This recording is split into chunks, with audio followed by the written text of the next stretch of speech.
Through scriptures, you realize that God doesn't just build suddenly in an empty on an empty foundation. God doesn't just build suddenly on an empty foundation. And in a previous video, we saw that excellence is just a reflection of character and discipline that is built in the dark, that's off the camera. You see, we live in a culture where people worship the success, they worship the arrival, but they ignore the process. They ignore the preparation, they ignore the discipline, the character that was built in the dark. So today we are going to look at the four foundations that precede breakthrough, the four foundations that precede breakthrough. And the first we'll see is preparation while in the waiting room. The waiting room is not a place to wait idly.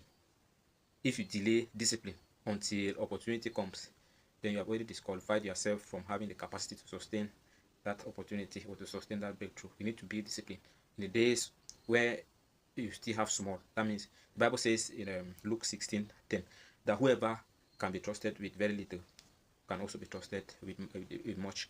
So if you are not trusted with the little that you have now, if you are not trustworthy with the little that you have now, you will not be trustworthy when you suddenly have much. You don't rise to the level you desire, you rise to the level you are prepared for.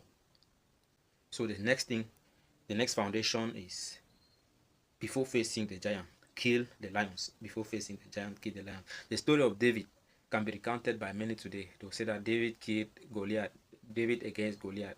That's the victory is remembered by many. But what David went through in the wilderness is what many don't know about. The victory did not just start in the palace.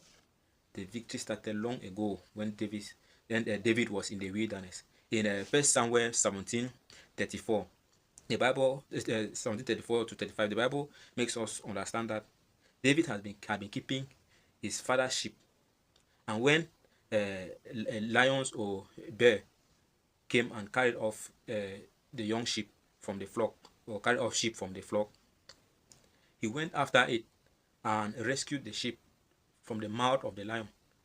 So that means he did not just suddenly become a giant killer when he stood before the king. He became a giant killer when he was alone with the sheep, with no audience, no applause, no likes.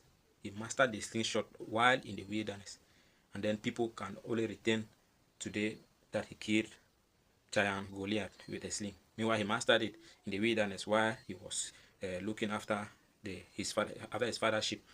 So before facing the giant, kill the lions. That's how I frame that point.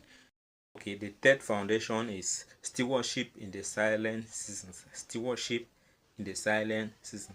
The suddenly we all want is actually just a tipping point.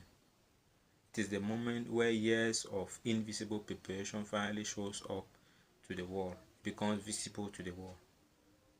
If you are in that season where it feels like nothing is happening for you, ask yourself this question: am I mastering my craft while it is quiet?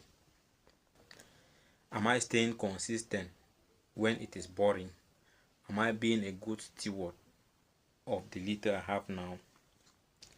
That's because excellence is a standard you uphold when the camera is off. So finally, replace when with am I ready? So the wrong question you should be asking is, when will my breakthrough come? The right question you should rather ask is, how prepared am I to sustain the breakthrough if it comes today? How prepared are you to sustain it if it comes today? God's timing is perfect, but he partners with those who are prepared. So don't rush to the palace and neglect the lions, because when your opportunity comes, it will not ask if you are excited. It will reveal if you are truly ready. It's the CEO of Campus Supplies. We are headed for the top, for the bottom is crowded. Join us on this journey. Like our video, comment, and share. Thank you. See you next time.